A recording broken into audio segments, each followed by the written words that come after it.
Back in the book segment tonight, Rolling with Carolla. A few weeks ago, Barbara Walters interviewed New Jersey Governor Christie. Okay, Governor, I feel very uncomfortable asking this question when I'm sitting opposite you. But you are a little overweight. More than a little. Yeah. Yeah. There are people who say that you couldn't be president because you're so heavy. What do you say to them? No, it's ridiculous. I mean, that's ridiculous. I think people watched me for the last number of weeks in Hurricane Sandy doing 18-hour days, so I don't really think that would be a problem. And joining us now from Los Angeles, Adam Carolla. First of all, Carolla, is the moon full out there or what? Last time we saw you, you were kind of clean-shaven, and now you look like Lon Chaney Jr. Thank you very much for those supportive words. No, it's not a full. Every day's a full moon in L.A. Everyone's nuts. You didn't meet a gypsy woman on the way to the studio or any of that, huh? You got to be a little conversant with the Wolfman. I know I'm getting stared, Lon Chaney Jr., Gypsy. All right, let's just start. Do you think Christie's weight will matter if he decides to run for president? No.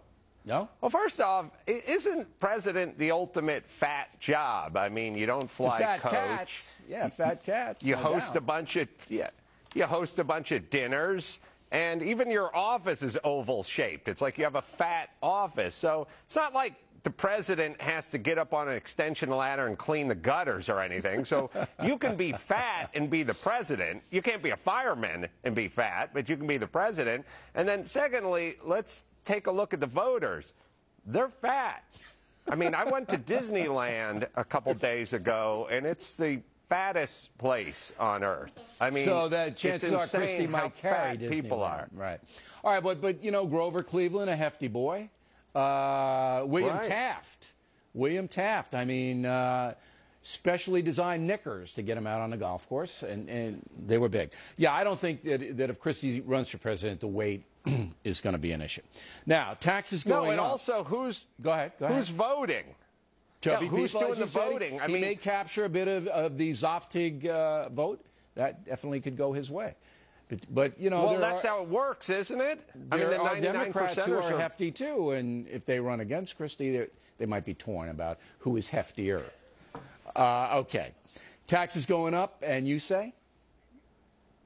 I say I hate it. I think it is un-American, and I was just thinking about it earlier today, and I thought we should look at this country as a team, and the coach is the president. And basically what we're saying is, hey, Kobe Bryant, I know you're averaging 35 points a game, but we're going to need you to average 38 points a game so that we can win. And my thing is if you want to win, leave Kobe alone. He's not broken.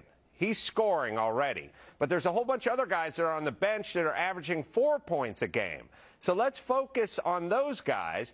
And some guys that are averaging 0, and then some that are taking points away from Kobe. So let's focus on the group, if in fact you want to win. Let's focus on the group that's not being productive instead of putting a higher burden on a guy that's already shooting the lights out. But don't we need to focus on the people who aren't being that productive, money to teach them how to be productive? So you take in money and give it to them so they'll be better.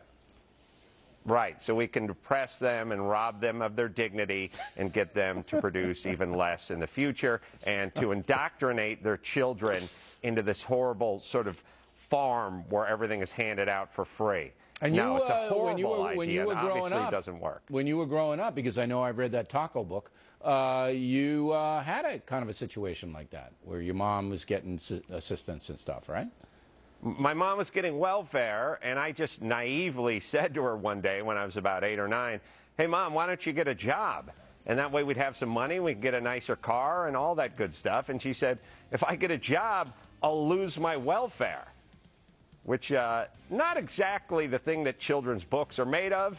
But I got the message and sort of went the other way with it. There you go. And it's an interesting story, Carolla. We appreciate it. We don't have time for the third topic about L.A. hit and runs. We'll do that next week. Adam Carolla, everybody. There he is. He doesn't look like Lon Chaney. I apologize for that.